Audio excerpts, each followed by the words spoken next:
$650 million of our $2.3 billion operating budget, 28% comes from research.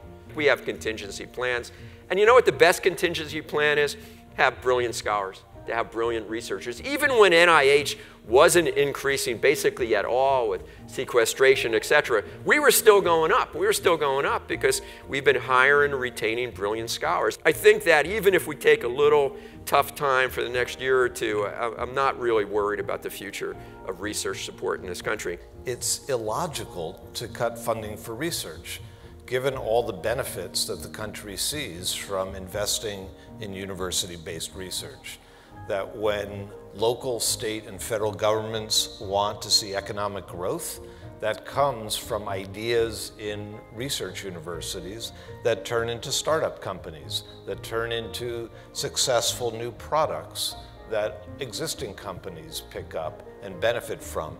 And that adds jobs, it adds to the health of our community, it adds to our ability to provide energy, it adds to our national security. If you don't invest in the research, those benefits are going to disappear.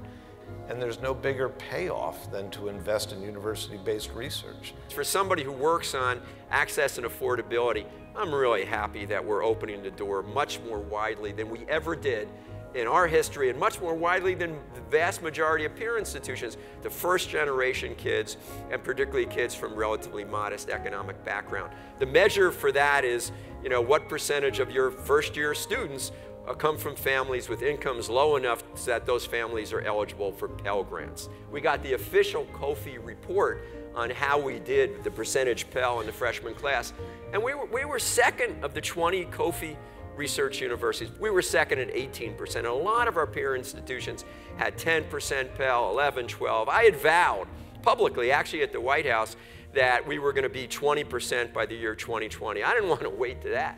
I'm hoping this year we're 20% Pell, and I think that really makes a difference. Would the university stand to potentially lose any federal funding based on the president's executive order denying federal resources to those jurisdictions that provide sanctuary to undocumented immigrants?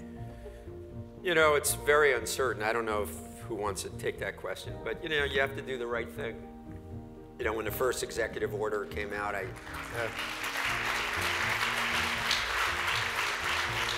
We opened Northwestern San Francisco, which is a center there, and I think that's a model that really seems very effective and is working with engineering and middle, kind of playing a leadership role programmatically in that location.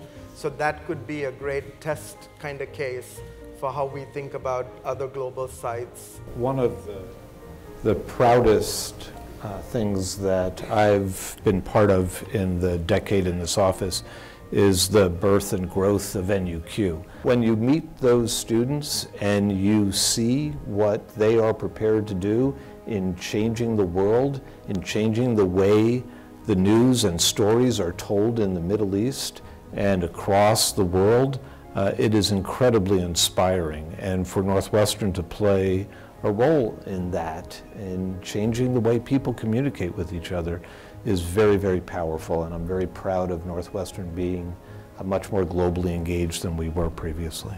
Dan has been a brilliant provost for 10 years, and before that, brilliant dean of Weinberg College of Arts and Sciences. He is, I will always be in his debt. If I got anything right, it's because his fingerprints are on it. His integrity, his knowledge and love of Northwestern. His whole career has been here. Boy, was I lucky. Many of you have heard a lot of times when a new president comes in, the first thing that changes is the provost. So I had no idea, and he came in and said, you'll probably bring in somebody of your own. But after just a question of weeks, I said, no, you are of my own. This is who I want. We have to lead with our values, and I think now more than ever, our values matter. So I think, Phil and I, we spend a lot of time talking about, what's legally required of us, and sometimes that needs to be the floor, not the ceiling. So in many ways, if we're leading with our values, which is exactly what hopefully you've heard today, whether it's how we respond to the executive order, what are we doing in terms of our strategy to continue the great path-breaking research that's happening here.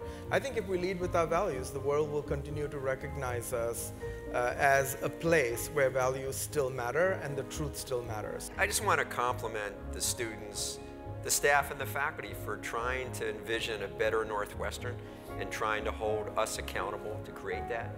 I love that. You know, I've written about this, and you know, sometimes it's a little hard when people, you know, are screaming at you, but in general, I mean, they really want the right thing.